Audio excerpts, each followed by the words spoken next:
You are watching the NCAA Softball Championship presented by Capital One. Happy feelings on this Friday from Stillwater. Great aerial view of the Oklahoma State campus just beyond Hall of Fame Avenue. Heading up to Cowgirls Stadium, fans lining up more than an hour before first pitch, ready for this super regional between the 12-seeded Texas Longhorns coming into Stilley to take on the number 5 overall national seed Oklahoma State Cowgirls. A Big 12 showdown we've got going again. The best of 3 series this weekend. The winner of this one will punch one of the 8 tickets to the Women's College World Series just about an hour from here in OKC. Ladies and gentlemen, glad to say that we are back on the scene. Tiffany Green, the 2-time national champion, Aaron Miller, we're ready to do a little dance, have a lot of fun, and see Texas and OSU get down not only today, but this weekend. And Aaron, when you look at this Oklahoma State team, they have been rolling, and they really took care of business last weekend. Well, you know, and it's peaking at the right time. You think of their play over regionals. They've been red hot at the plate, a lot of bomber power with Febri there on the left side, just been so strong. Look at those home run numbers, 7 just in the last 3 games. 2 of those were run rule victories. This is the time you want to light it up, and OSU's doing it. Meanwhile, Texas is looking to sharpen an area that they have faltered in all season long. Their defense was superb last weekend. You know, this is something that they have worked to clean up all year, and I truly believe that this only 2 errors in the last 4 games, that was what allowed them to come on top against the Ducks down in Austin. And we're going to see another Big 12 showdown right here to make it to the dance.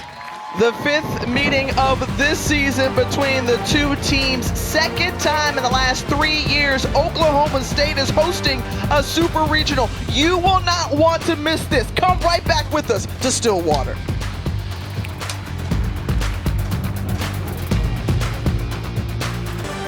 The NCAA Softball Super Regionals is presented by Capital One. What's in your wallet? Oklahoma State starting off this super regional with the Big 12 pitcher of the year.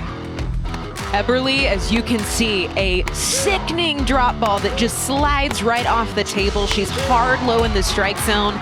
She's going to utilize that defense behind her. There's a reason that she is getting this start. A senior leader, 6'4" Jefferson, one of the hottest in the nation, one of the most consistent in that leadoff spot.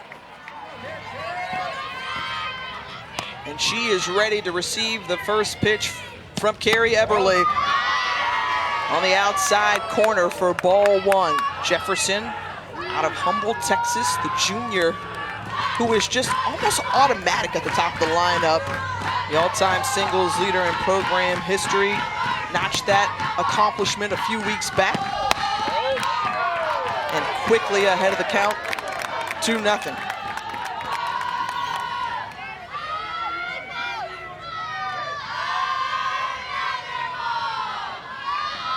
Jefferson, who's also seen a little more power at the top of the order from her back this season. And that's in for a strike from Eberle. Something that makes Janae Jefferson such a threat is the fact that she has so many tools in her tool belt. She can bunt, she can slap, she can hit for power. She's a gap-to-gap hitter.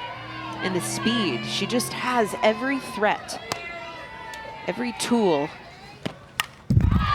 at her fingertips. I mean, you think of a defense not knowing how to set up against this athlete. Do we crash in for the short game? Do we play back because she can rip it right past us? And then you've got speed on top of that. Just such a tough out at the top of this order.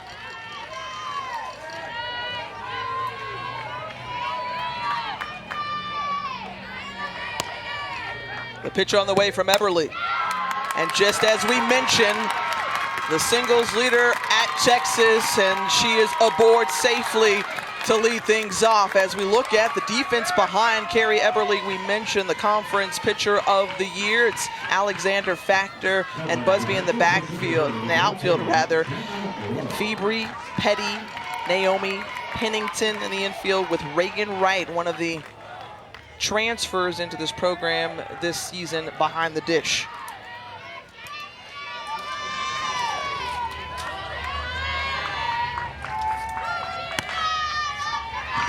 Shannon Rhodes standing in now, right back, first pitch swinging. Eberly had it pop in and out of her glove, and back-to-back singles to lead things off for the Longhorns.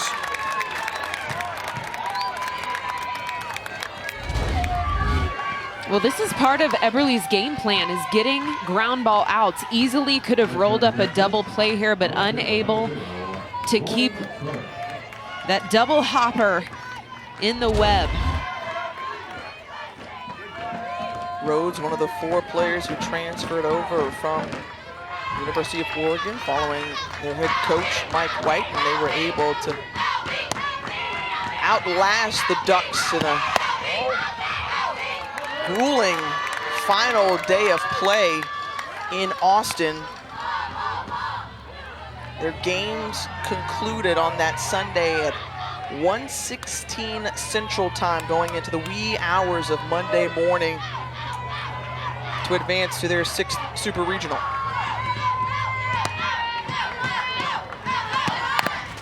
Burke trying to sacrifice, rolls foul.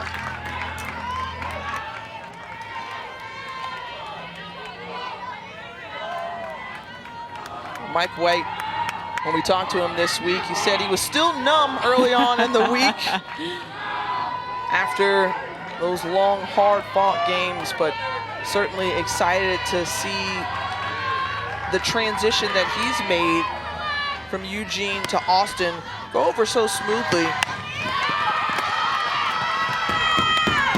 as Burke does her job moving runners to 2nd and 3rd, 1 down. And he said there was so much pressure, so much conversation around Oregon coming in to Austin, his former team, and how he left. And he said, you know what, all in all, this is a new beginning and a new chapter for me and these young ladies who decided to follow. Well, you said long, hard fought. I mean, it was into the wee hours of the night, almost 2 in the morning when that game concluded against Oregon to secure this seat here in Stillwater. And again, there was just so much anticipation. There was conversation about the seeding throughout this tournament, and the success that he had with Oregon, 9 straight Super Regionals, 5 Women's College World Series appearances, winning as coach, and then the former assistant at Oklahoma, Melissa Lombardi, taking over as the head coach. You, of course, played under her as an Oklahoma Sooner. She was with Patty Gasso's staff.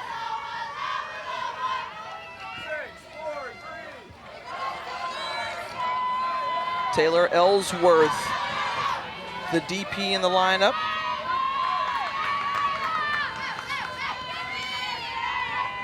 One ball, one strike to the redshirt junior out of Georgetown, Texas.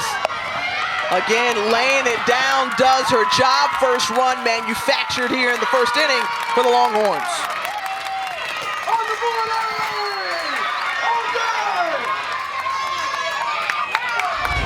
I love this call.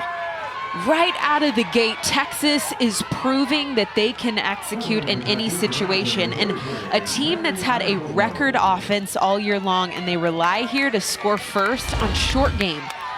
That's the depth of this order. And to me, that is a huge, huge message for their offense to send, is that we don't have to wait on the long ball. We can do it with speed and a bunt. Great point you bring up with the offense. Team batting average 3rd nationally at 348.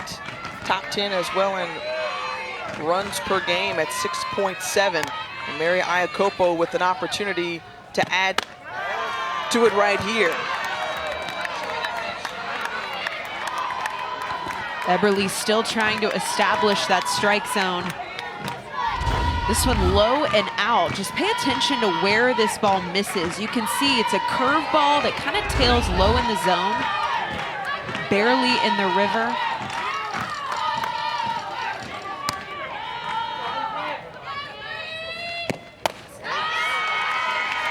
Eberly falling behind here to Iacopo, 3-0, 2 outs, and Texas with a 1-0 lead. And I think everyone wants to know, well, Carrie Eberly. I mean, we've seen her dominate all season long. Right now, not coming out with her sharpest stuff to start this game. First 3-ball count here, and 4 straight balls for the walk. What are you seeing from her early on as she's calling out Reagan Wright to the circle? Well, I think this is a mixture of just settling in the groove and also trying to figure out what she can get away with. How far can I nibble off that strike zone, off of that plate, and still get the call? And honestly, a lot of pitchers have to lean into that discovery in the first inning of where's my wheelhouse? What can I get away with? For a pitcher like Eberly, low and away, really trying to spin the ball at the knees and off the strike zone, she's got to figure it out quick.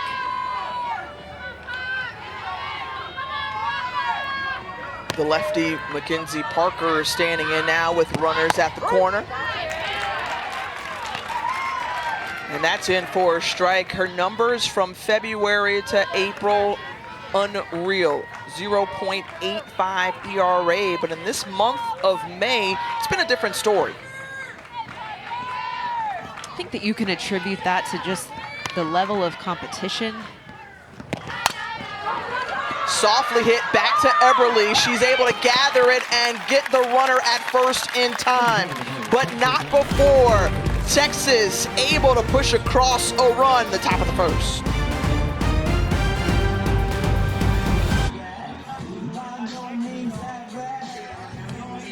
This new look Cowgirls team, Sydney Pennington, is coming off a very strong performance in that regional round. Cowgirls were able to handle business, outscoring their opponents 29-5, and a couple of them in run rule style.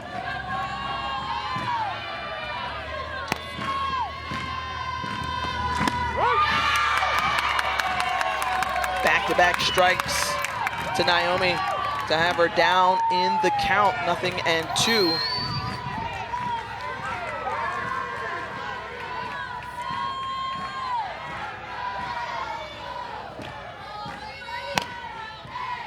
Awaiting the pitch inside. Cowgirls hosting their second Super Regional in the last 3 years. And a group who has just continued to fall on the radar in Big 12, if you will. And I say that because Oklahoma, who's not too far away, the #1 overall seed, who you just saw take down Washington 4-2. But Kenny Gajewski feels like he's done something here in Stillwater that's gonna make sure they stay out of the shadows, as Jacobson is able to record the first out by way of strikeout. Taking a look at that defense, and Aaron, we talked about just how important it is for them to show up much like they did last weekend. Yeah, cleaning up that defense is gonna be the area that will punch their ticket to the Women's College World Series. 2 errors in the last 4 games, but look at what happened prior in regular season play.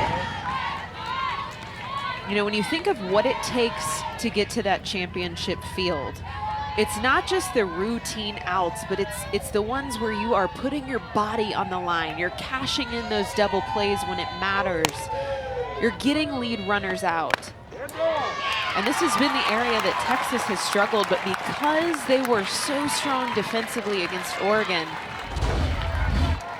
they have made it here to Stillwater. Check out where this ball just barely clips the belt of Cheyenne Factor. So quickly, we'll get an opportunity just to see what this red-hot Oklahoma State defense can do. That one getting past Iacopo, so Factor moving to second base. Iacopo with one of the strongest arms you will see behind the dish. And now Allison Febrey, excuse me, I can't even get it out. Febrey, there we go. Well, Phoebe Oh, see, now, okay. It's contagious. I'm sorry about monkey that, see, Aaron monkey Miller. do. All righty. Febri. From the left side, 16 home runs. I mean, this to me is an athlete as a senior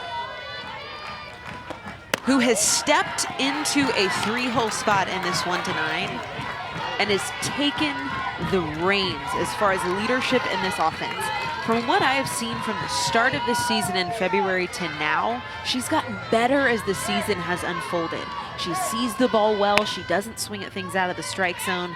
She's confident in her decision-making at the plate, and that's why she is so dominant from that left side. She transferred over after starting her career at the University of Georgia, came in, and the impact that she's made just by her mentality.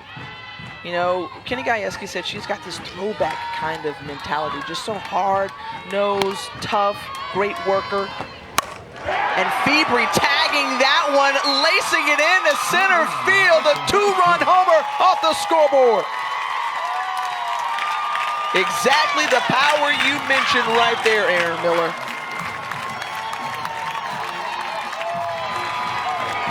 I'm telling you, the more games she plays, the more at-bats that she has, the hotter she gets.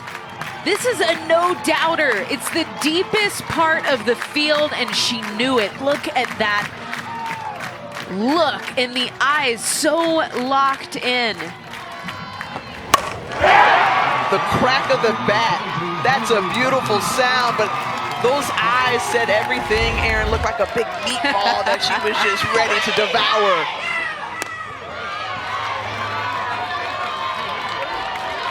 And no let up in the lineup for the Cowgirls with Haley Busby right behind her in the cleanup spot.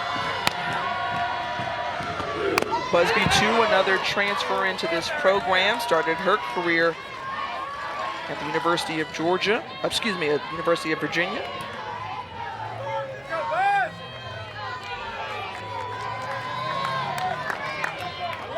And a big-time power hitter as well.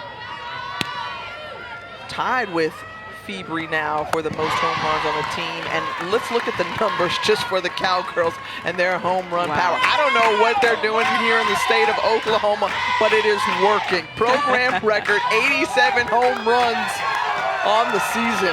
You know, maybe we need to start mispronouncing Febri's name before every at-bat. That's it.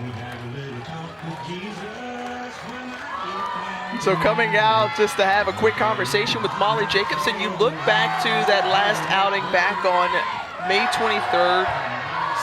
Complete game, 7 innings pitched, no runs given up. And that 1-0 shutout over Oregon to advance here. And the fans here, this is just a beautiful thing, 100% capacity. And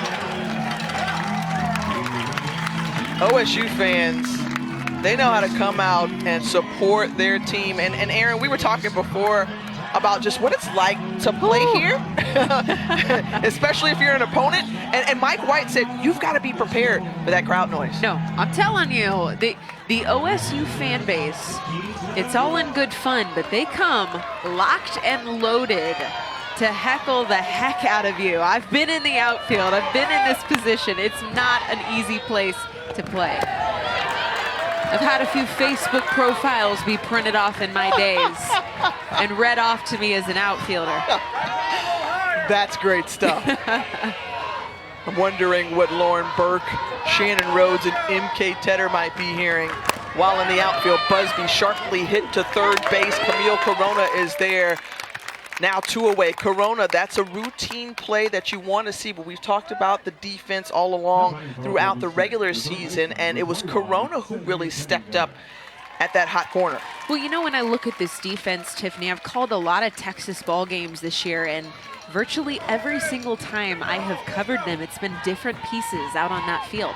This has been a trial and error for them all year long.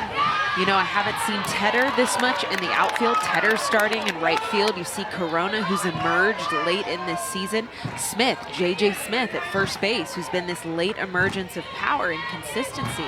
You love to see these athletes get locked in at this point in the season, and for that defense to get solidified possibly is because of that success last weekend with Oregon.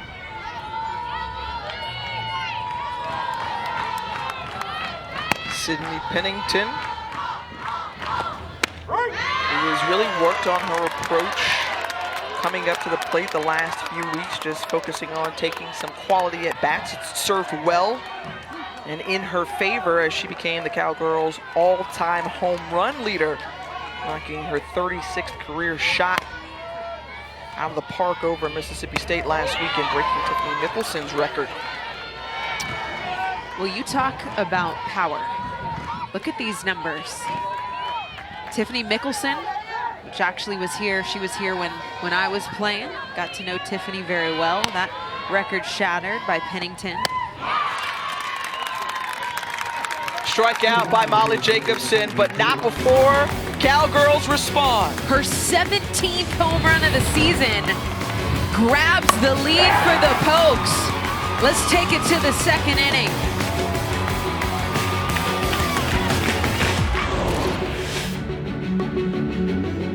3-0 through regional play, outscored opponents 29-5. They used the long ball. They found it any and everywhere they needed to score. They did a couple of run rule victories as well, including against Mississippi State to get here. And right now, the Cowgirls feel like they're playing some of their best softball, and these numbers help to support that theory Kenny Gajewski has.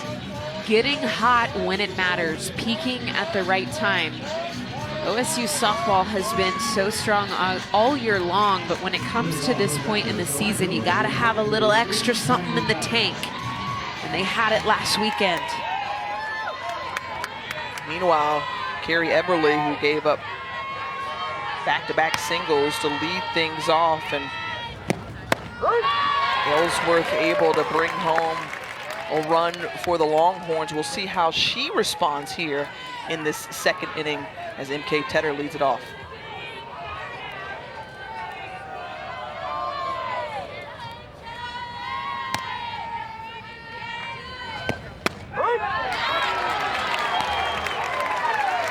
A little bit different here, working ahead in the count for Eberly, who transferred from Virginia Tech, was the Conference Pitcher of the Year in the ACC in 2019, and now the unanimous Big 12 Pitcher of the Year.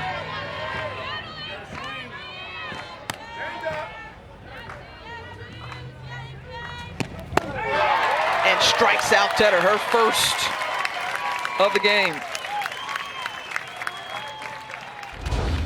Eberly starting to establish that strike zone. Look at that drop ball. I mean, filthy, filthy. 4 to 6 inches of movement there, low, right below the knees.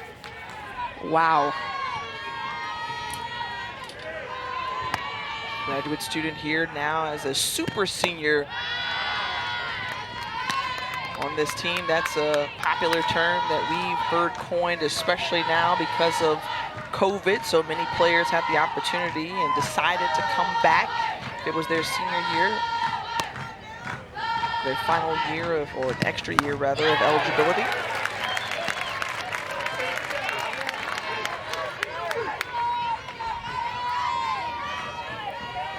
The freshman who had a impact on last weekend, coming up in clutch hitting situations, and J.J. Smith finds herself in the lineup for the Longhorns.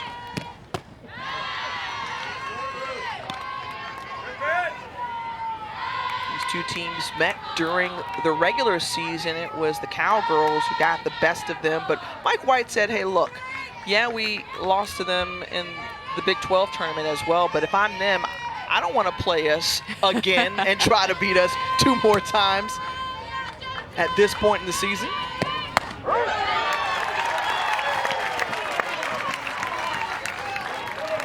I think that's why this matchup is so interesting, is because you look at the history of of these two teams, 5 games, OSU winning all 5 of those. And you still know that this is going to be a fight. You know, 2 Big 12 teams going head-to-head to punch their ticket. And you still know that you never can guess what the outcome is going to be. Not at this portion in the season. We've already seen the parity across the landscape. Think about the wild, wild softball all last week through regionals. You've got a Cinderella story starting to be built over in LA. Virginia Tech taking game 1 from the 2 seed. Naomi scoops it up for the second out. Well, we just want to tell our viewers about Game 3s going on tonight. A few of them. We start with the Knicks and Hawks at 7 Eastern over on ESPN. Then the Celtics hosting the Knicks over on ABC, starting off at 8:30. We cap off the night with Kawhi and the Clippers taking on Luka and the Mavs. That's about 9:30 Eastern. All 3 games available on the ESPN app. Wild softball landscape for sure. And 3 unseeded teams. Virginia Tech is one of those unseeded teams. You have Georgia as well going into Supers for the first time as an unseeded, as well as James Madison, who we got a chance to see last weekend in Tennessee.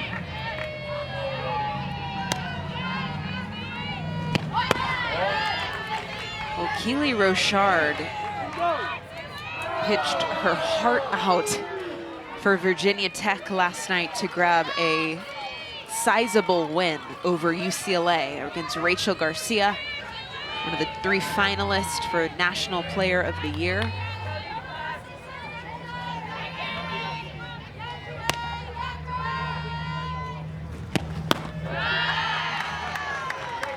I think we all were sitting there looking and saying, woo, what's happening? Right. What's going on right now? Everyone's wondering in Westwood. Rochard picked up her 29th win at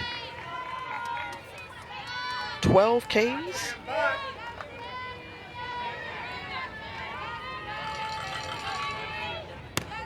The 2-1 count to Camille Corona. Corona tried to lay down the bunt, now even at 2-2.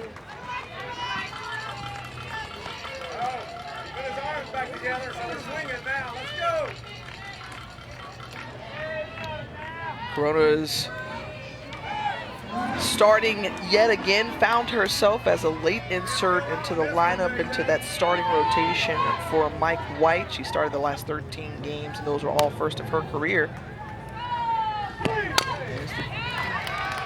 Freshman battling here with Eberly.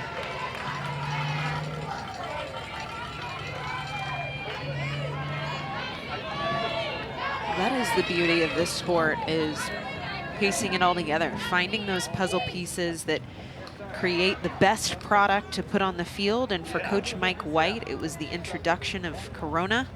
At the bottom of this order, J.J. Smith, a freshman who you see over there at first base. On defense for Texas. Super senior in the circle, facing the youngin at the plate.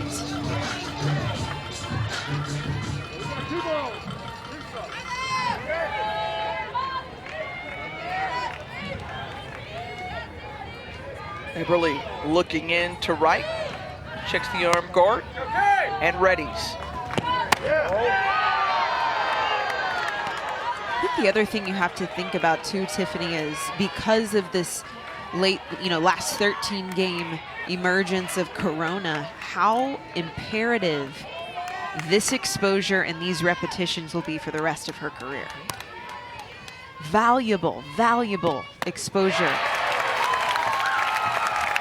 And a great return and answer from Eberly. A couple of strikeouts, gets out of the inning. 1-2-3.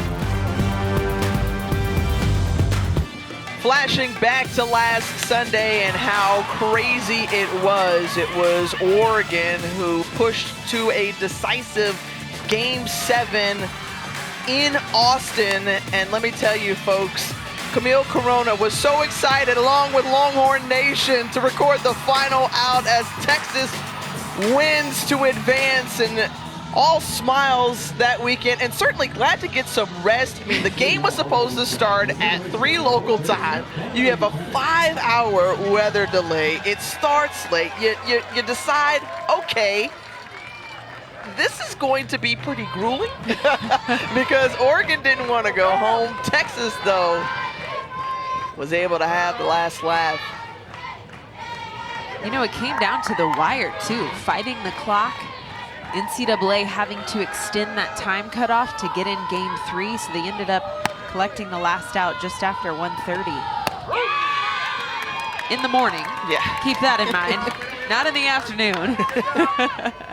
And how do you get them hyped? You know, that was one of the things Mike talked about, was like, how do you get your team hyped after such a long delay? And obviously, you grew up in the state of Oklahoma. You played your softball here.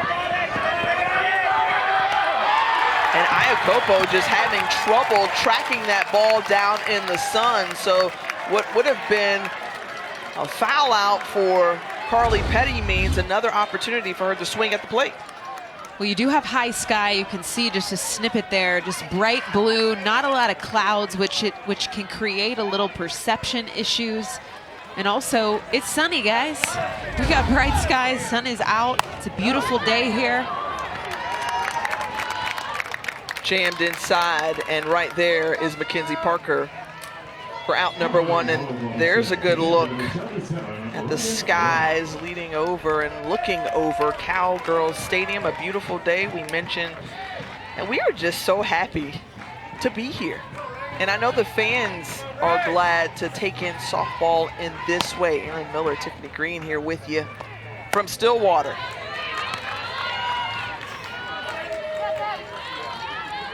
Great deck in the outfield and fun times. I feel like this place is just going to be rocking all weekend long, and if this is what a Friday afternoon, early evening looks like in Stillwater, just wait. Well, there is the new deck out there in the outfield. We've seen some crazy, crazy fan throwing water.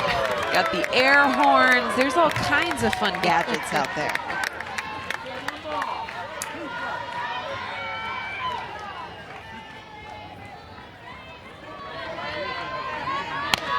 Fun environment.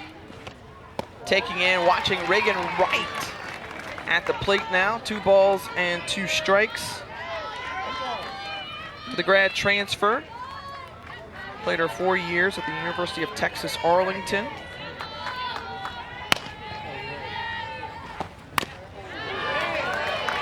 And since coming over into this program, Kenny Gajewski talked about just how she has worked tirelessly on her offense. Yes, she's our best defender, he says, but it's the offensive light bulb that just went off during Big 12 play to help add to those impressive offensive numbers for OSU.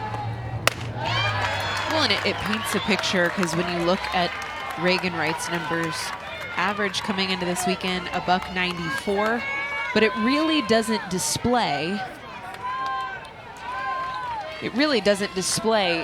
just the journey and the fight for her of what it's taken to get in this starting 9. The faith that Kenny Gajewski has in each one of his athletes doesn't necessarily paint that picture with numbers, but he said it's the things that you don't see on the field, the practices, the work on their own late at night, the cuts in the cages, the things that are happening outside of that public eye. So many decisions made in this starting 9 with things that we really aren't privy to.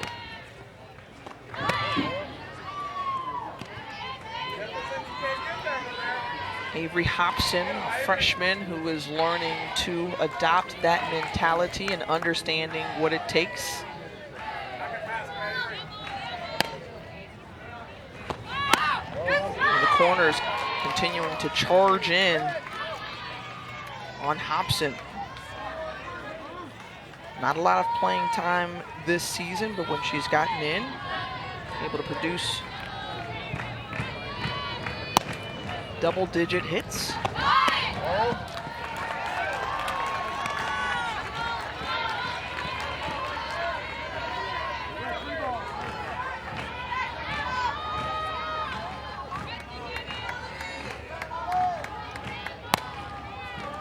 balls, no strikes, taking all the way is Hobson.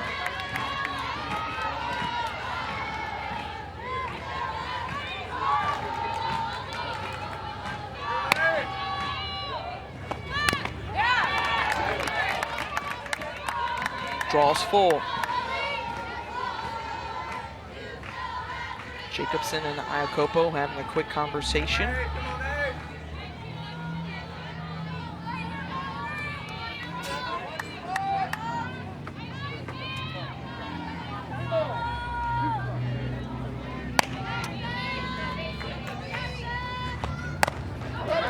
The chopper over to Parker. 3 up, 3 down. Jacobson handling business. Top of the order coming up for Texas.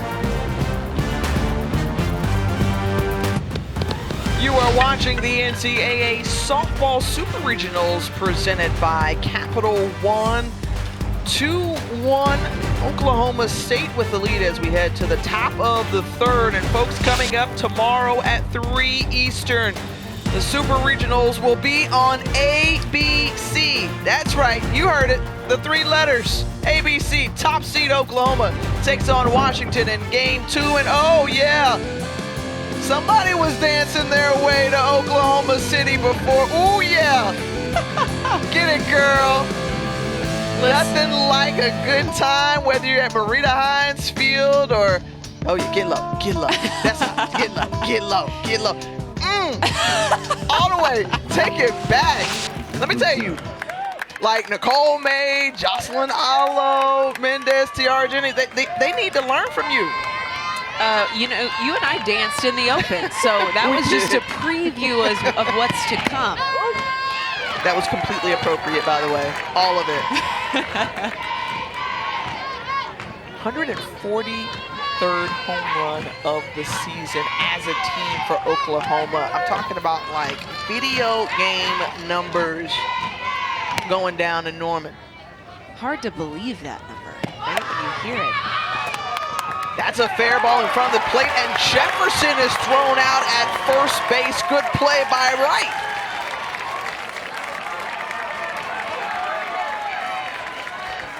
But the party starts before the game, right? That's really important. You got to get into the flow, the feel good, you know, the body loose and all. To me, this is how you get the swag ready to go. You got to move. You got to groove.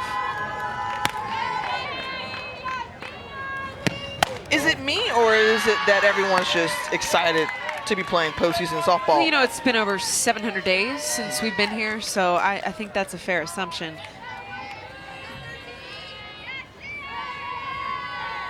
Shannon Rhodes, we mentioned at the top of the broadcast, loves this time of year. Throughout her career, she has just performed at peak performance. 429 career batting average, 5 home runs, 25 RBI over 30 games. Now the senior from Fort Worth with the Longhorns now looking to help this team get back to a place that they hadn't been since 2013, seeking their 6th Women's College World Series berth. If they can win on the road here, the best of 3 series.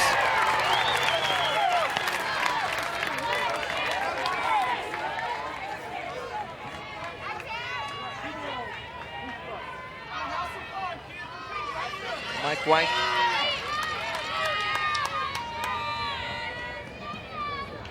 Knows this Texas team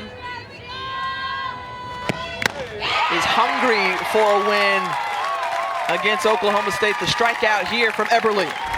Well, take a look at this pitch sequence from Eberly. You know how solid she is low in the zone.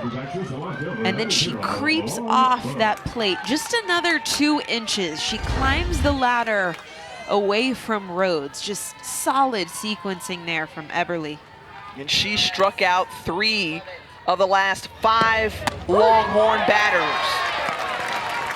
Well, Tiffany, you know, we were chatting about Eberly and just finding that flow back in the first inning, trying to nibble on the outside part of that strike zone. And I think she's starting to figure out that groove of where she can go to still get the swing through or the call.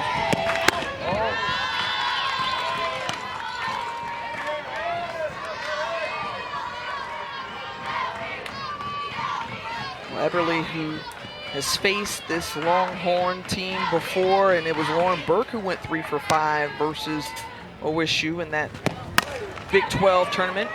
Grounds it over to Carly Petty, and 1-2-3 inning for Carrie Eberly. She's retired the last 7 batters. She's rolling.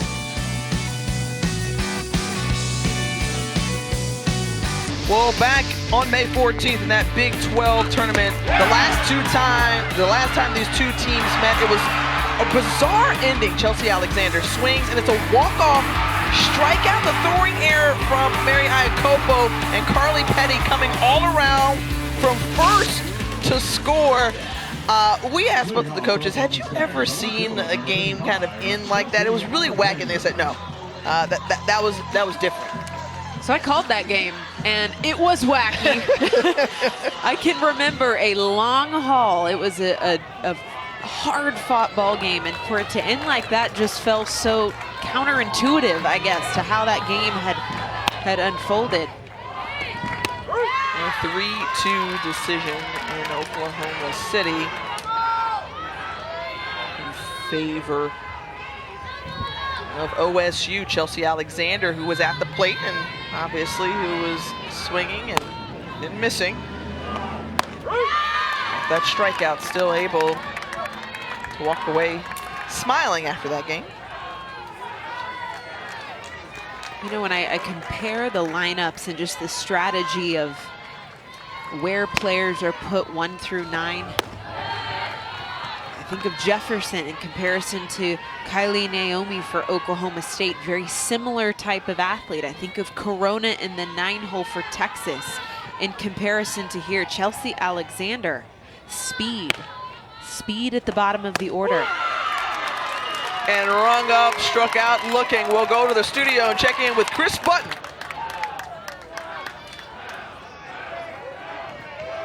Athletic Oklahoma State, the shortstop number 5, Kylie Naomi.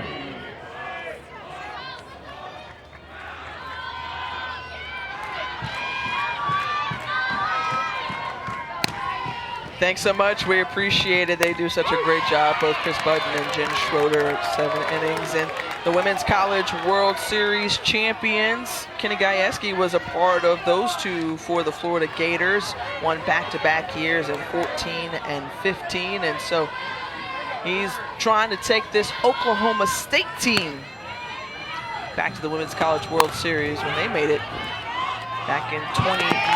You may have remembered a player by the name of Sam Shannon. Now batting for Oklahoma State, the center fielder, number 9, Shannon Rhodes. The long ball we talked about, you know, has worked so well. Jaden Fields knocking it out of the park for Georgia. Here we saw Allison Febri also take it out of the park. And we'll get a chance to talk to Kenny Gajewski and just ask him his thoughts on the power of this Cowgirls team. Things got popping between Texas and Oklahoma State. The Cowgirls grabbed the lead in the bottom half of the first. As we're joined now by the OSU head coach, Kenny Gajewski. And coach, your team has hit a home run in each of the last 16 games. You've used the long ball exceptionally well this season. Why do you feel like you're playing your best softball right now? Oh, this team's just in a good spot. They're just, they're together. They've, you know, constantly working, and, you know, they just put themselves in a great spot, and that's what they've done all year. Coach, got goosebumps walking into the stadium today. First time we've been able to be on site and get the sights and sounds. You've got a 100% capacity stadium. Heck of a fan group in the outfield. Paint the picture right now for our viewers at home. Well, it's just, it's bedlam, as you know. It's unreal. It's just these people are crazy about this team. They're crazy about softball, and it's just a blast. And I'm just honored to be the coach here. Coach, we're happy to be here. Good luck. Thank you. Well, the fun, and right now it's chill, right? But when Febri knocked it out of the park, Electric. everybody just went crazy. And since Carrie Eberly has settled down in the circle, it feels as if the fans can soak up her calm as well. Yeah. And that's the beauty of this offense for OSU, is knocking that big bomb to go ahead, allowing Eberly to get a little bit of breathing room.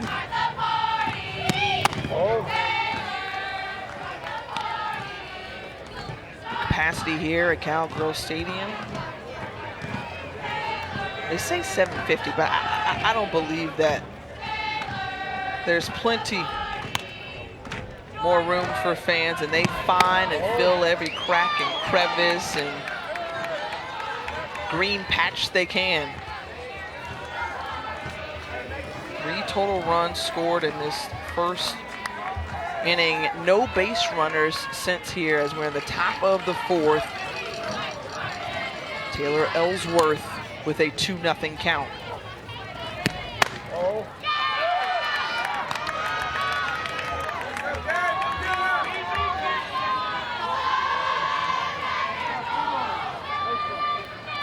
Ellsworth, who's done a nice job at the plate toward the end of the season, had a hit in each of the last 3 games in regional. After a third 3-ball count from Eberly, she gets a strike in.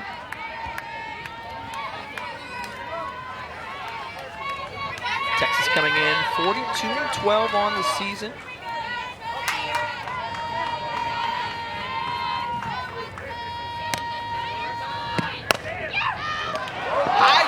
Chopper, and going upstairs to get it was Sydney Pennington to record the out.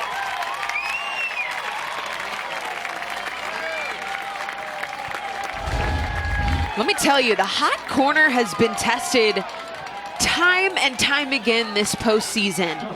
We have seen some outrageous plays. I even think last weekend, Tiffany, some craziness at third base. Pennington locking it down at third.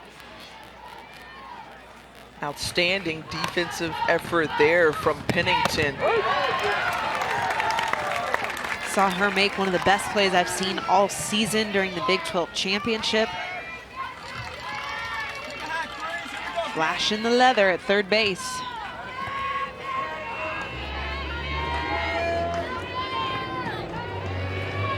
Iacopo walked her last time up. Since then, Eberly has retired the last 8 batters.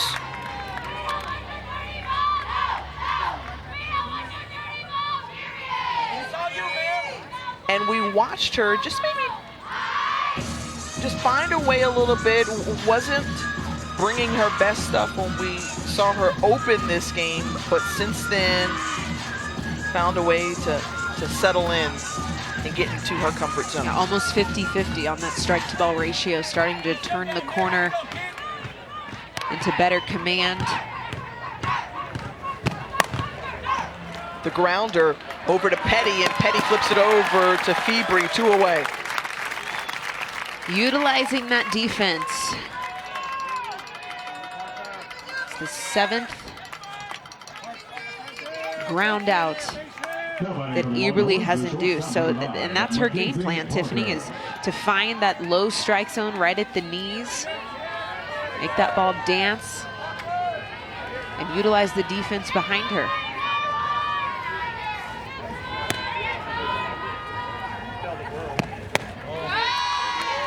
Of the batters she's faced so far today, it's Eberly who has induced 6 ground balls, and so making sure her defense is solid behind her. .971 fielding percentage for the Cowgirls. Parker rounded out to Eberly, and she does so once again, right back at her. And it's been the defense behind Eberly. How about Sydney Pennington? Kenny Gajewski says, I feel like we had the best third baseman in the country. Flashing the lever here from Pennington. See it in your face.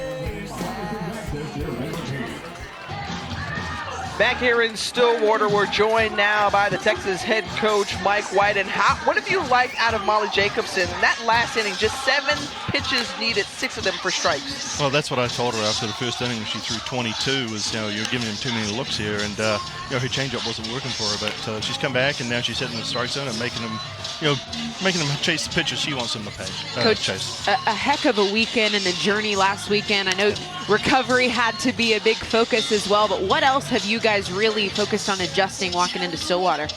Well, we know them pretty well, and we know we've shot ourselves in the foot a little bit defensively. So the big thing here is to make sure we're making defensive plays. And, Molly's doing her job right now. We had a great start, but now we got to keep going because, we're starting to chase the ball down in the zone. Appreciate it, Coach. Good luck. Hey, you're welcome. And leading off this inning as the heart of the order up for Oklahoma State. And you go back to the first inning, and it was Allison Fabry doing her thing. I mean, a no-doubter right off the batter's eye. And that is what allowed Oklahoma State to take that lead. So the slugger is who will face Jacobson first here in the fourth. 17 bombs on the season. And as I mentioned, just as this season unfolds, she has continued to get better and better at the plate.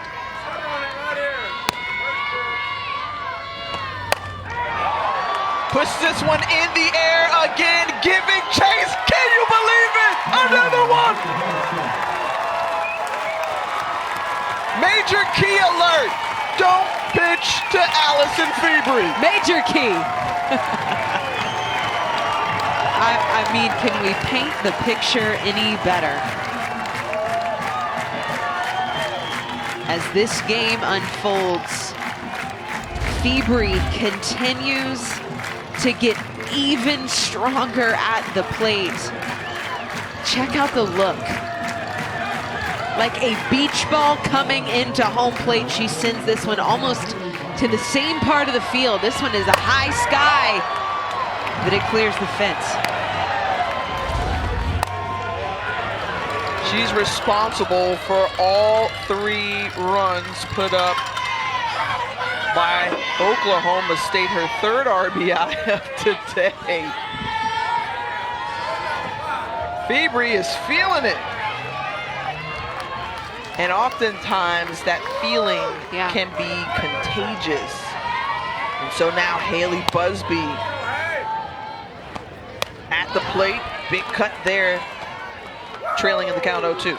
I love that shot of Fabry's face and her eyes so locked in. Like those, Tiffany, are the energetic moments, the magic of this game that's intangible. You can't even describe it. You see it and you're like, yeah, she's locked in. That was roped foul from Busby. And let's go back to that again if we can look at just what you're talking about, Aaron. Just the squint, the grit, the purse of the lips. I just, that look is something that if you felt it, if you've experienced it, you know what I'm talking about. Busby getting a hold of it. That one touching the sidewalk. The street. The street. Oh my, we'll see ya. Okay. One bounce off the sidewalk into the traffic. Busby buzzes one out of here. We'll see you pull side of the field.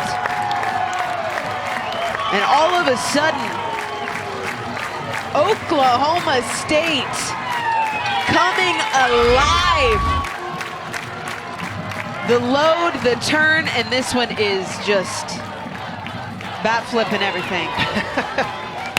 Interesting enough that Haley Busby, who just lays into that one, maybe runs in the family, fans celebrating, jubilation.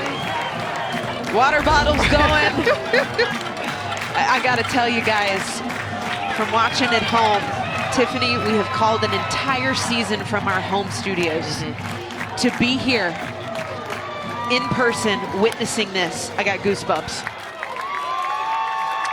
Mike White has seen enough, so he's going to make a change in the circle. We'll tell you more when we come back.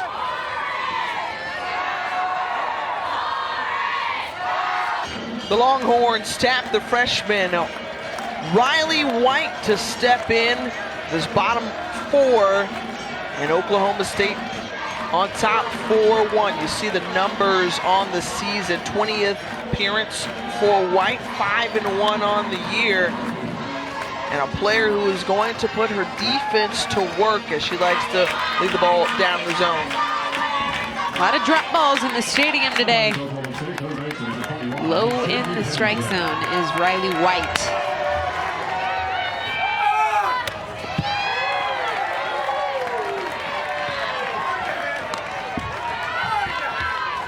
Another double-digit home run hitter. There are 4 in this starting OSU lineup. She's the all-time leader in program history in Sydney Pennington. We saw her make a great play at third base, and now standing in at the plate.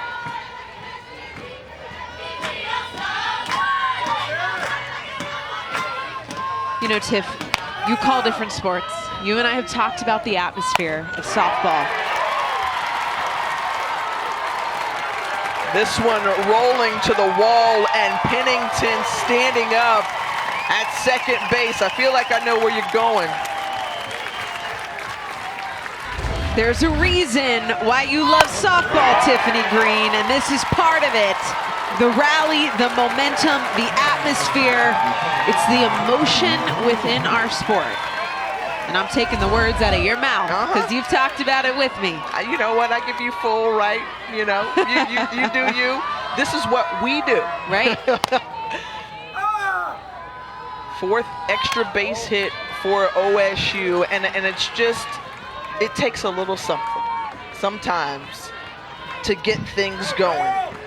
Allison Febri has done a whole lot of something to make fans get excited. Her teammates, you see just like coming across the plate after she hits a home run. It's just, you know, simple embrace, a hug. Been there, done that. Been there, done that. It's expected. It's what I do. But then the pass the bat mentality. When I watch this OSU team, it's beyond an edge. It's a swagginess as that one sharply hit over to Parker, looking the runner back, and now one away. But there is just a different element with this team that is just full of fun, and it's all promoted by this guy right here, Kenny Gajewski. I love to hear Coach Gajewski talk about his journey 6 years ago, stepping into this program. He said it wasn't easy. It was not easy to turn this place around, to get people on board. And the quote I will never forget is he said, "I looked that team in the eye," which my sister happened to be on that team. He said, "I know you did not choose me, but I chose you, and I'm asking you because of that to trust me." I mean, if that doesn't give you goosebumps to see what happened from 2016 to now, I don't know what will. And it's the build, right? It's the climb. It's the process. It's the journey that they've been on since he's taken over as the head coach.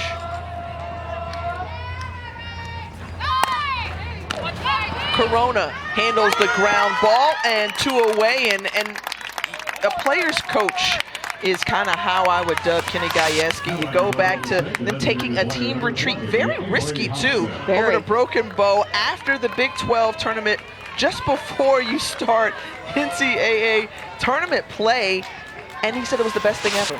Yeah, they decided to go up to Broken Bow in a private cabin in the woods to watch Selection Sunday as a team all together.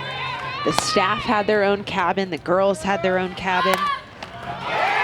That was a check swing fair off of Corona's glove, and all the way to second base as Hobson was able to get there, and that was just right place, just couldn't bring it in for Corona. That is the nature of third base right there. Look how far she was pulled into home plate trying to combat that short game, but it's just off the heel of the glove.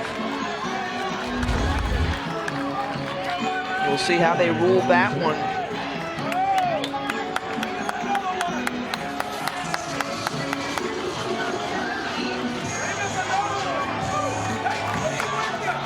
Looks like it was ruled a double.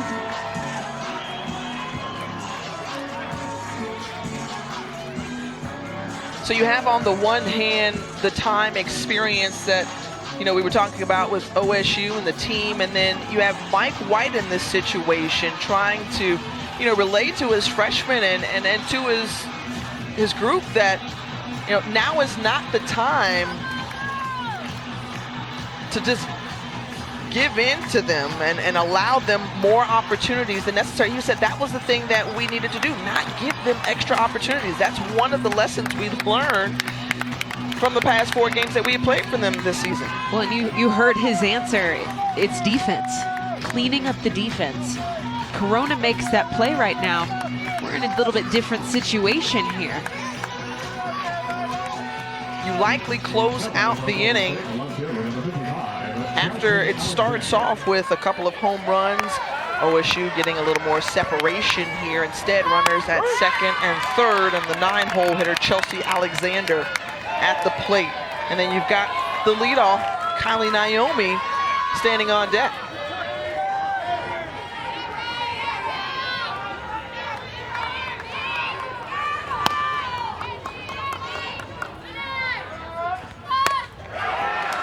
Jefferson scooping it up and able to toss it over to first. Well, it was power for OSU. Febri goes yard.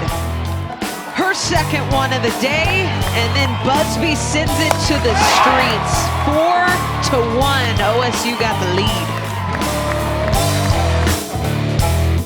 Is the party that every player wants to be at. It's going to be passionate softball for sure. Back to crown a national champion for the first time since 2019. They get to chase history here. The Women's College World Series returns to Oklahoma City. The action begins Thursday, June 3rd at noon Eastern, live on ESPN. The World Series will now be at 100% capacity, so now is your chance to catch all the action live and in person. For more information and how you can get tickets, go to ncaa.com/WCWS, the official online home for all 90 NCAA championships. Folks, the fun here at Cowgirls Stadium and the atmosphere is just terrific. Can't wait to see what OKC is going to be like. And Carrie Eberle, we mentioned, when she first started this game, she was still finding her way, but since then she's had 3 straight 1-2-3 innings. Has settled in nicely, found that groove, found the flow. The sequencing of pitches, she's really worked different quadrants of that curve and drop.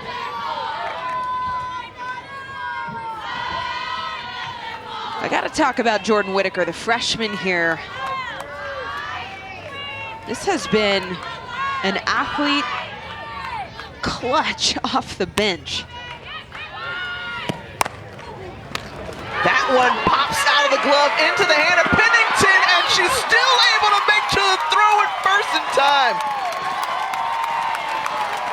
Pennington with some great plays at that hot corner was able to handle the bobble out of her glove and still get it over to Febri. Well, Jordan Whitaker is described as one of the strongest athletes on Coach White's squad. A hot shot to Pennington at third, secures it, and grabs the very close out at first base. And now they're overruling that, Aaron, saying that she is safe at first base. That was an overrule. We'll take another look here. As you see, reaching up for it. I thought it was in the glove of Febri as she... Such a tough angle to figure out when that foot comes off the bag. Perhaps the foot was off just there at the end. So it's ruled a hit for Whitaker, and on the ground, trailing over, there's Naomi to Febri, double play. Eberle's like, thanks for cleaning that up for me. There she goes again, using that defense. Hard ground balls. Naomi takes it herself, cashing out the double play.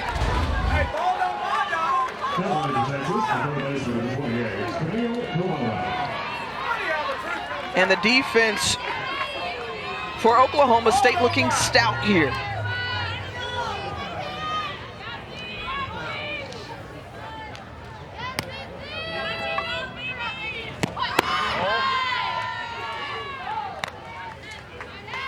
When we talk to these players and coaches, you know, you mentioned the mindset and the change here that we've seen with Kenny Gajewski. Before, he was like, I'm not going to spin it as, oh, it's tough to beat a team several times in the season, or we did this or did that. They're standing in the way of something we want. Right.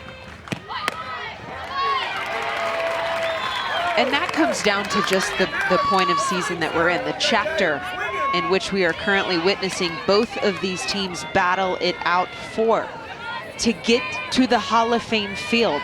Who cares what's happened before this? Who cares about earlier in the season? Right now, it's about this moment. It's about finding our way to Oklahoma City. 0-5 or 5-0 doesn't matter. It's what we can piece together right now.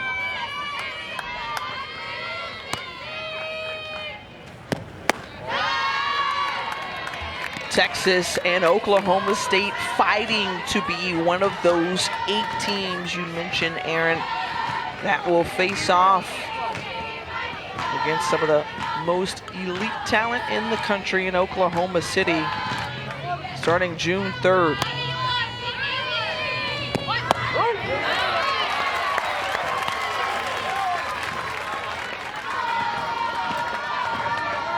And that's exactly why Carrie Eberle transferred over to Oklahoma State, wanted an opportunity to play in the Women's College World Series. Which is a little bit of irony there, because Yes, her it team is. is now Her former fighting. team is now 1 game away from getting there. Meanwhile, you've got tomorrow over on ABC, the 16 overall seed Washington in Norman to take on the Sooners, the #1 overall seed. Jocelyn Allo going yard again. 2 of the 3 National Player of the Year finalists. I think we gotta pay that off, because if you're viewing at home going, okay, what's the buzz around that? Guys, having women's softball on ABC, major network, huge. That is such a big moment for our sport. First time taking off and thrown out. Good play from Reagan Wright. The arm from Wright, flexing that pop time. Glove to hand, straight down to Naomi. You can hide where you want. Picked her off. You can run. Welcome back to the NCAA Softball Super Regionals presented by Capital One. Feel Good Friday from Stillwater, Oklahoma State on top 4-1. How do we get here? As we take a look at the Capital One rewarding performance, it's been by way of the long ball, the bombs, going out of the park. Are we surprised by this call? I mean, Febre's earned it. Capital One rewarding performance. Haley Busby. Oh my goodness. Absolutely crushed that To one. the street. To the street. Might as well have been the moon. This offense has been red hot. You see the last 4 games, 10 home runs. Wow.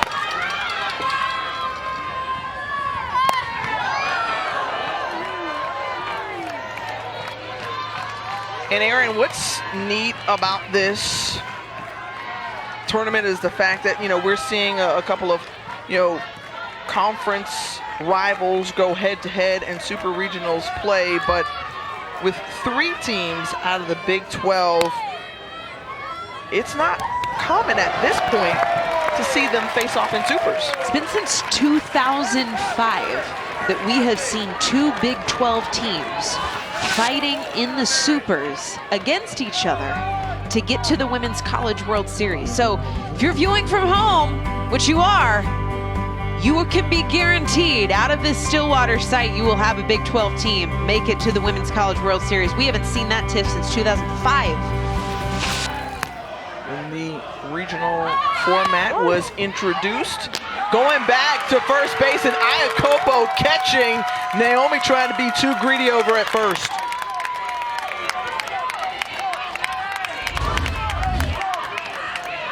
I'm gonna tell you, Iacopo behind the plate is so sneakily in charge. She just quietly does her business there behind the dish, figuring out a way to silence the noise on those base paths.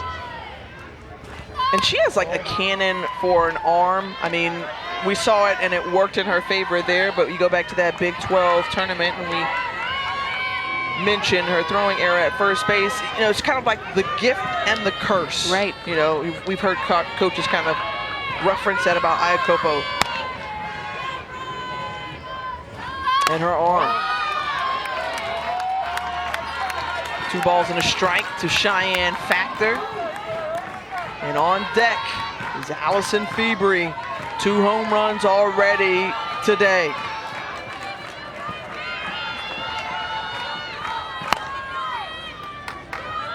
Factor, the junior out of Yukon, Oklahoma, sends that one foul and out of play. Certainly we've seen the big guns for OSU. But when you look at a player like Cheyenne Factor, she's just been miss consistency within this program. She really has. And it's the cool, calm, collected nature that Coach Gajewski talks about Cheyenne Factor. That is her X factor, is that she is so even keel. It doesn't matter if she went 4 for 4 with 4 bombs or 0 for 4 with 4 strikeouts. You'd never know the difference. She is so evenly distributed with her emotions.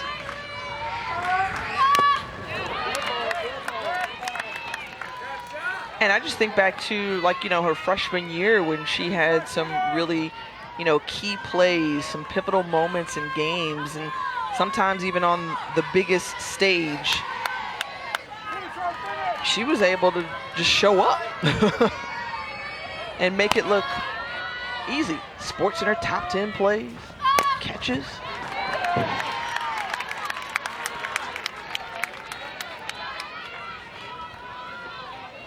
She's fighting here. And this at bat as White taking a quick breath, and this will be the 8th pitch of the at bat. Coming here.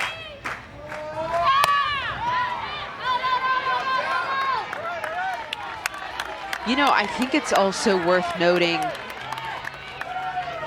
the development of Texas since Coach White has stepped in. We've talked about the development of OSU with the charge of Gajewski, but Mike White has really done some amazing things for Texas. This one getting past White, but Jefferson is there to back her up. And what these Texas players have to love about Coach White is the fact that he just knows how to win. He knows how to win. He's got a history, a winning history, coming from the University of Oregon. This one off the handle of Factor. Quick out there for Jefferson, but to your point, he has set the standard at Texas and has not budged on that standard. We need better defense. They've got one of the best offenses that we've ever seen come through Texas just this season. Top 5 in batting average across the nation. power numbers, stellar.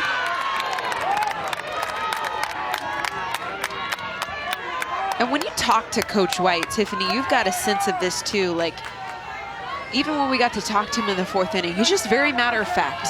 He's not going to sugarcoat anything. He's going to tell you exactly what he wants to see. And I think that direct level of communication at times with athletes is so necessary and so needed. Hey, I'm not going to dance around this. We got to have better defense. We've got to clean it up. This is the area in which we are weak, and he's not scared to admit that. Well, he demands and commands so much respect. Having played baseball himself, he knows just what it's like to be a competitor. And like you said, Aaron, the players really do respond to someone who's just very direct. They know exactly where they stand. They know exactly where he's coming from, so there is no guesswork there or extra energy trying to figure it out.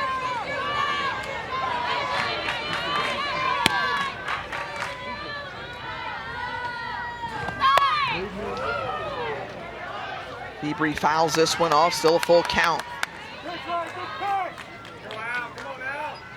Both of these coaches on both sides of the field, you look at what they have done for college softball at every program they've been at. The championship success, the impact and the growth of our sport. Such trailblazers, both of these coaches, huge growth in both of these programs. And Febri pops that one over to second base. And so 1, 2, 3 due up for Texas. Can they get the bats going? A rocky 1st inning for Eberly. She has found the strike zone and settled in. Drop ball looking nasty as ever. Swing throughs on both sides of the strike zone, but it's been relying on that defense. 11 ground outs behind Texas. And an RBI sac bunt from Taylor Ellsworth.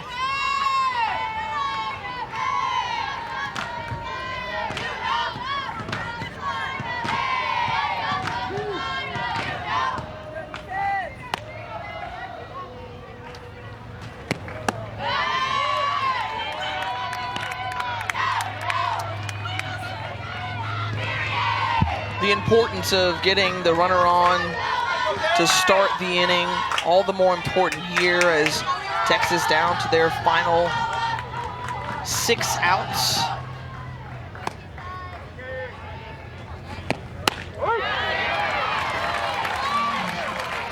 Aaron Miller, Tiffany Green here with you. We mentioned just how excellent Janae Jefferson is at setting the table for her team.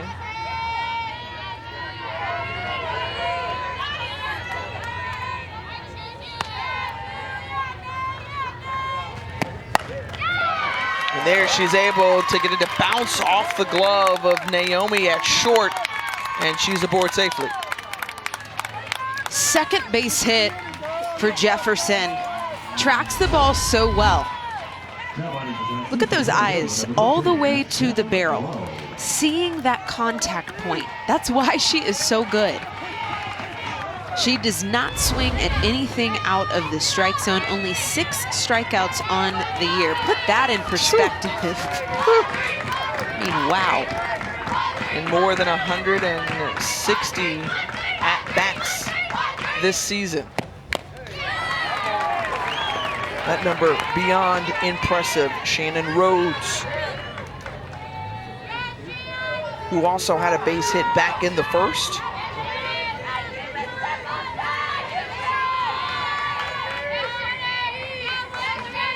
Mike White feels like she's got the kind of talent that is at an all-American level, but the bouncer over to shortstop, wanted the double play, but Rhodes able to leg it out in time. Would have been the 2nd double play for OSU, but just missed it at first base. A hard chopper to Naomi. And I don't know that that call was correct. Let's see here. Tough. That's tough angle. Yeah.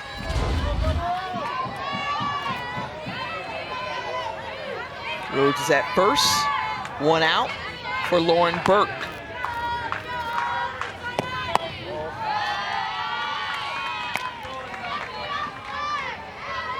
Burke, Rhodes, along with 2 others on this team, as we mentioned, Oregon transfers, now suiting up for Texas. Player who has really moved up and down the lineup for Mike White since we started this season. Trailing to get that one, and Chelsea Alexander was able to do a great job to collect that one. Kind of got tangled up or turned around a little bit, but she was still able to bring it in. Looks like that is Doggett in left field. So I think just a little bit of a cross step there, trying to figure out which side she needed to turn over to catch. But she secures it anyway. Thanks for that heads up, partner, with the change in left field with Jordan Doggett, the super senior. Graduate transfer from the University of Georgia. So that was the first fly ball? It was. First fly ball out for Eberly.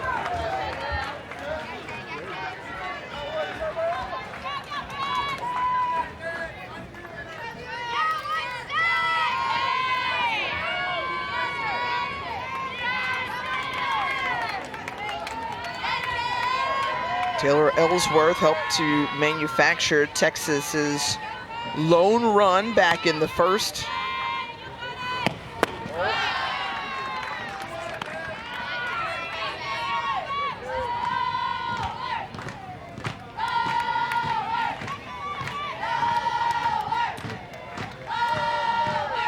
One ball, 1 strike, 2 outs here. Top 6.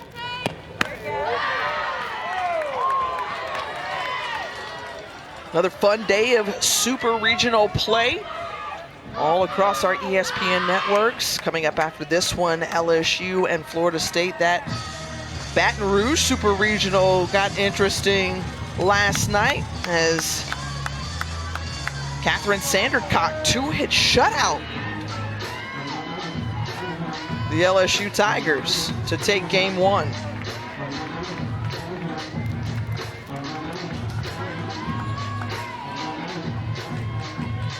So that's the good news. You don't have to do like a whole lot of, channel changing or stuff like that, because you can Coming at you hot. And then 7 innings live, can catch you up on everything and make you feel like you're in the know and up to date. Jen Schroeder's keeping us plugged in over there, 7 innings. Yeah, and entertained as well.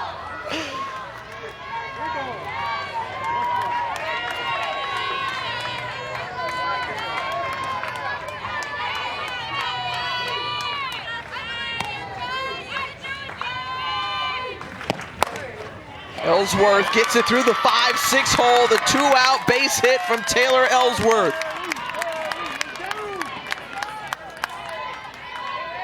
So potentially a 2-out rally here for the Texas Longhorns with Mary Iacopo coming up to bat.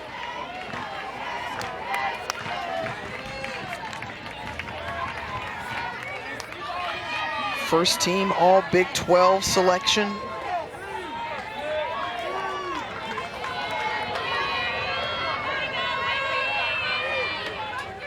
Found herself in a little bit of a slump going into regional play, but was able to pick up a couple of hits last weekend. No better time than now.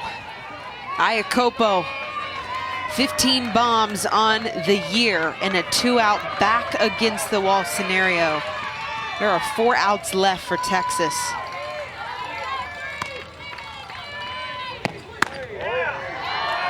It's funny you say that, because usually when she gets a hold of it this season, it goes for extra bases.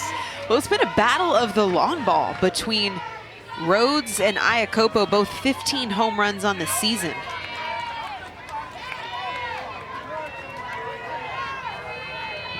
One swing could tie this up.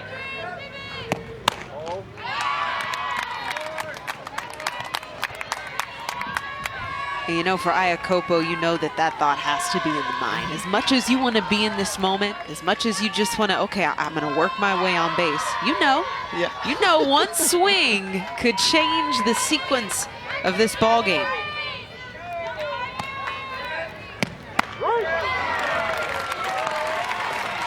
Heck of a location from Eberly, chipping away that curveball in the outer half. Right now, Mike White wants to see that Texas fight from his group. Try to put some pressure on Eberly here.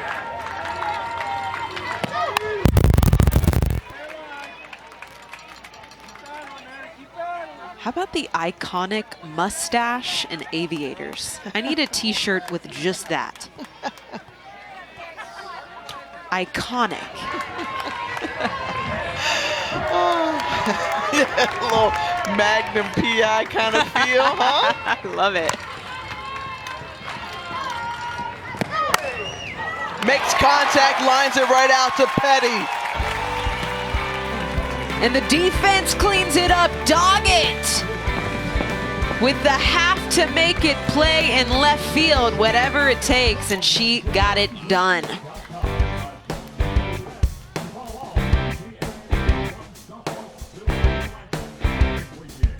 The NCAA Softball Super Regionals is presented by Capital One. What's in your wallet? Postseason moves doesn't get much better than that, fans. 100% capacity. Oh yeah, they're getting in on the action as well here in Stillwater.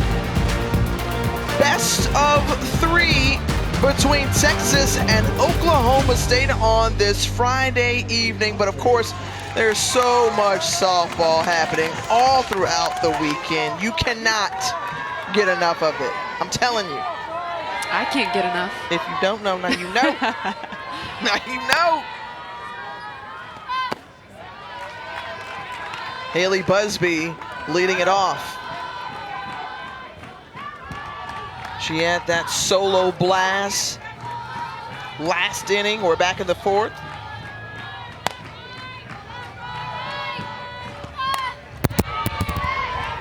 Well, this was a no-doubter. Straight into the street, a moonshot, and she knew it off the bat. Little flipper there, trotting around the bases, one hop on the sidewalk, and straight into oncoming traffic. You got to be on the lookout. I wish I knew the cross streets just surrounding the stadium. I have to learn that one. Pops it up. This time it stays in the park, and Mckenzie Parker is underneath it for the first down. Next up for Oklahoma State, the third baseman, number 21, Sydney Pennington. Well, I'll tell you this. Texas had the question mark of defense coming into this super regional. We saw last weekend just what they can do when they're all locked in, and it worked exceptionally well for them after leading the Big 12 in most errors during the season. And here today, they've had another solid outing. You know, no errors up on the board. Mike White wanted to see more of that.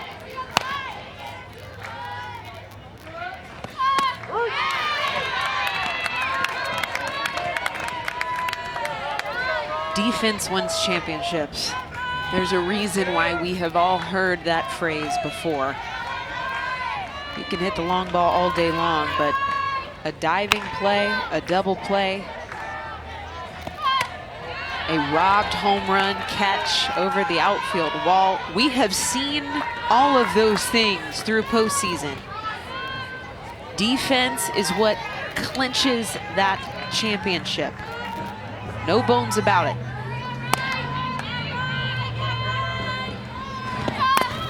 And you hear oftentimes coaches talk about how there's such a focus placed on offense. Everyone's thinking offense and trying to clean things up there, try to become the best hitter, but it's also the defensive mindset that you have to come in with, because they both kind of play off of each other, quite honestly. You make a great point, because I do believe we are in the era of the hitter right now. The numbers we've seen across the nation are hard to even believe at times, but with The era of the offense of the hitter has to come tighter defense.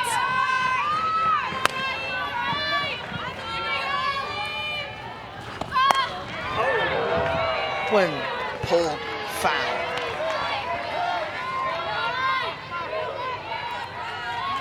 And to answer your question, we're on the corner of McElroy Road and Duck Street. So Busby's sending that bomb to the corner there. Yeah. Everybody driving by will need to duck. Walking on the sidewalk. As this one pulled down the line, off the wall in left field, and Sydney Pennington with the long single, as we'll send it over to Chris Button with a quick update.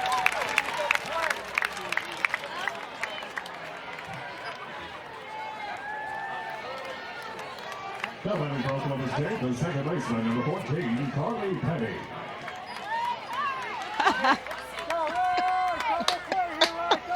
I love it.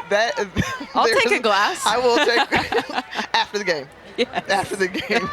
That's the fun that Chris Button and Chin Schroeder are having in the studio, and that's what they've done all postseason long as the pinch runner coming in for OSU. How about an off-the-wall single for Pennington? Almost got out of the yard. Could have been a four-baser, ended up a one-knocker there. What? Hit it too hard. Don't you love those long base hits? As an outfielder, like what was...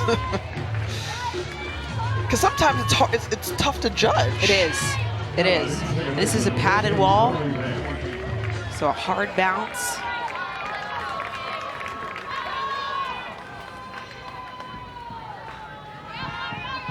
Carly Petty, who has started all but one game in her career, the sophomore out of Moore, Oklahoma, takes strike one.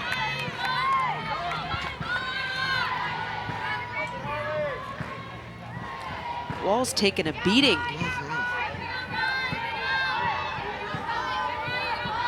That's okay. I'm I sure think the OSU fans and these players don't mind.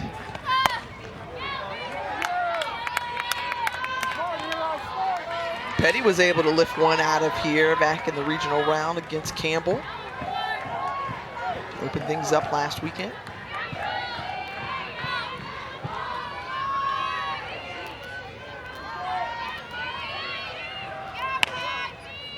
Here's the voice of OSU football out there beneath the outfield fence.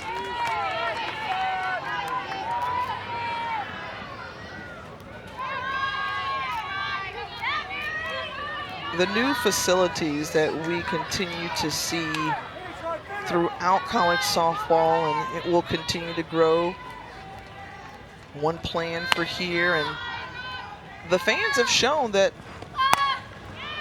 they want to take in as much softball as possible. They enjoy the game just as much as we enjoy calling them, as you loved playing it.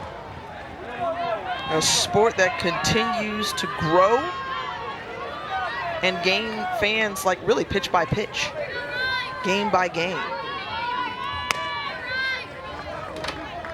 And like all leading up to the Women's College World Series, you think about the popularity and just the demand and the ask for more softball. We've got one on ABC tomorrow between Washington and Oklahoma.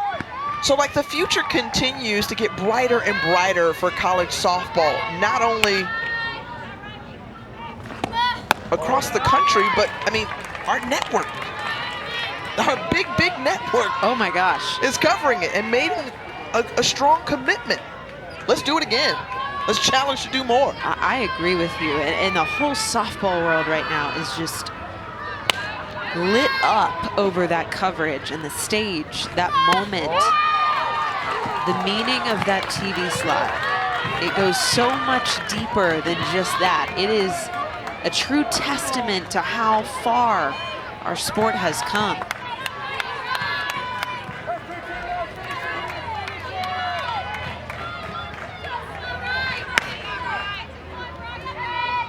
Petty being tough at this at bat, and this one going yard. Is it out of here? Fair?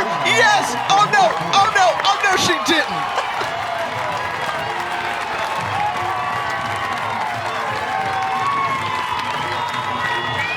squad is right.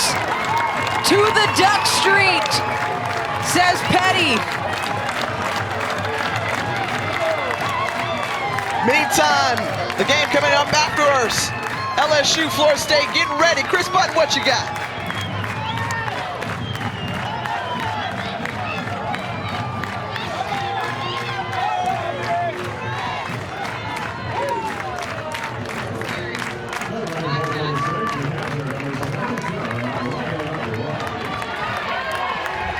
There's Larry Reese, the voice of OSU football there in the black hat, orange shirt. Enjoying a little softball. A two-run shot from Carly Petty. And the extra base hits just keep coming for OSU. 4 home runs and a couple of doubles here today. It's the 8th home run from Petty. And how about the spray of power 1 through 9 for OSU? 3 or more home runs in 6 of the last 10 games. You want to talk about getting hot at the right time. There you go.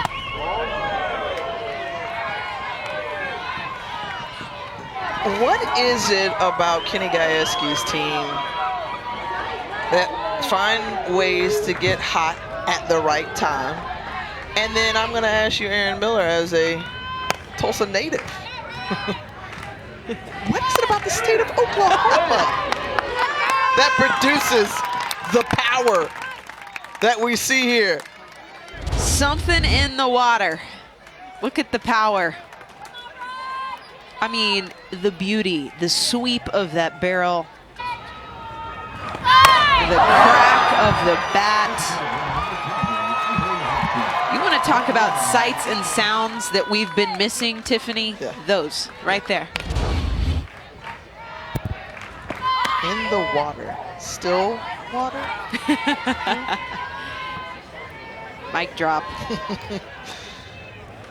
Red hot is how I would describe this Oklahoma State team right now. Great production. They've turned it on since conference play.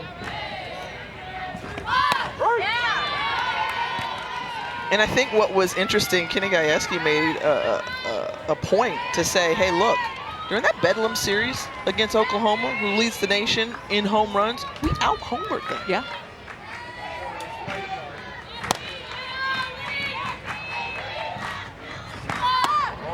Not a lot of teams can say that. No. That they have out-homered in a weekend of play against the biggest offense that has come through softball in a long time, Oklahoma. 143 home runs now, I believe, on the year. Hard to keep up over there in Norman. Yeah. But how about Big 12? Yeah. The growth of this conference just this season. Iowa State making it into the postseason landscape. Here you've got 2 Big 12 teams going head-to-head. Baylor making it into the dance.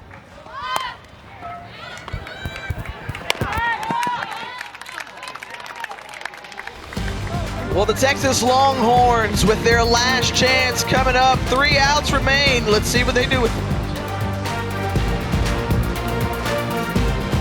Welcome back to NCAA Softball Super Regionals presented by Capital One inside Cowgirls Stadium. It's the power flexed by Oklahoma State, but also the leather flash as well. This has been huge for OSU today. Just stellar defense. Gunning people down, flashing that leather at third for Pennington. Double plays. It has been across the board. Got Doggett with the diving grab out there in left field.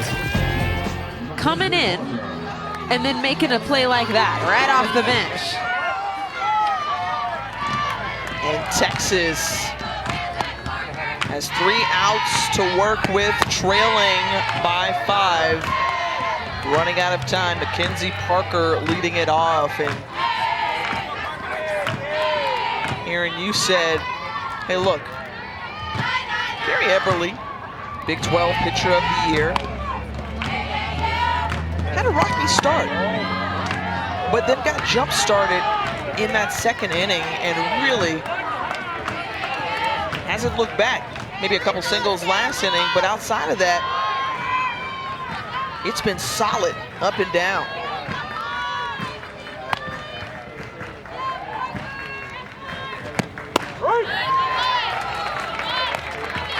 And that's been the adjustment right there, that pitch that you just saw. Establishing that corner on both sides of the plate. What can I get away with? How far can I start to inch out of that white zone and still get the call? Good heads up there from Reagan White asking the third base umpire, Emerus Addison, did Parker go around, and they say yeah. So 2 balls, 2 strikes now.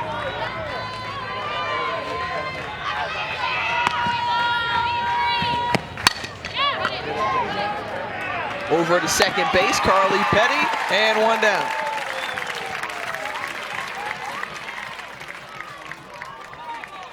Utilizing that defense once again. That has been the bread and butter for Eberly all game long.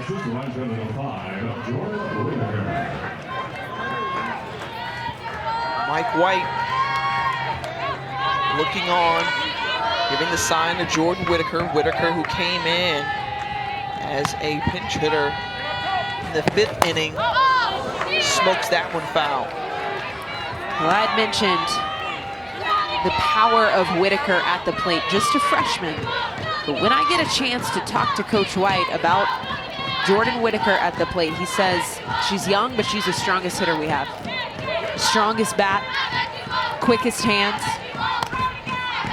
that rotational speed of the hips. We saw some clutch performances, some clutch at-bats from her during regionals against Oregon, against Texas State. She came off the bench and went 2 for 2 in that clutch hitting situation that you talked about. As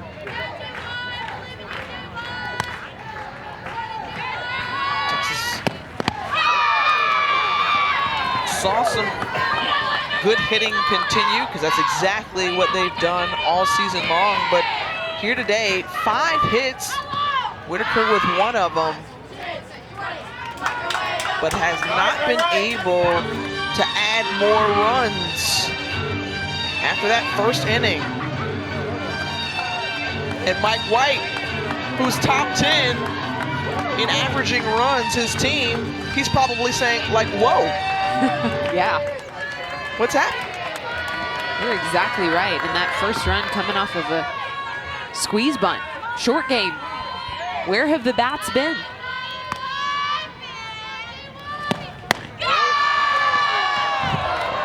That pitch looked close, call for a ball 3.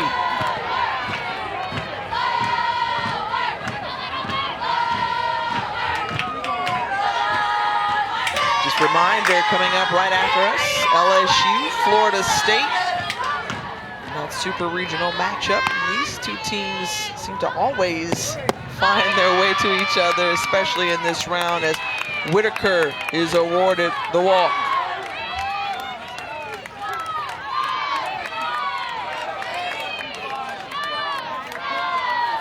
We'll let you see what Gary Eberly has done so far in this one. 5 hits given up, just 1 earned run, 3 balls and 3 strikes in 6 1/3 inning.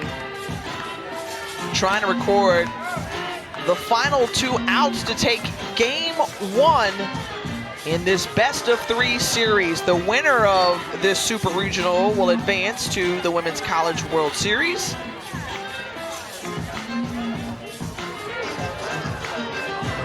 And taking a look at the bracket currently in action, Florida, Georgia, another in-conference battle. Washington, Oklahoma already settled. Sooners will be on tomorrow with the Huskies on ABC. James Madison, the Dukes, going to Como, taking on the Tigers. Pinch hitter at the plate now with Caitlin Washington.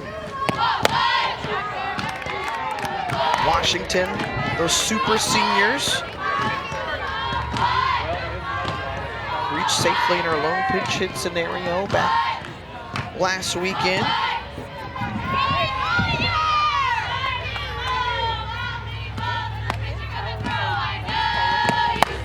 Coming from the left side, swinging away, foul ball.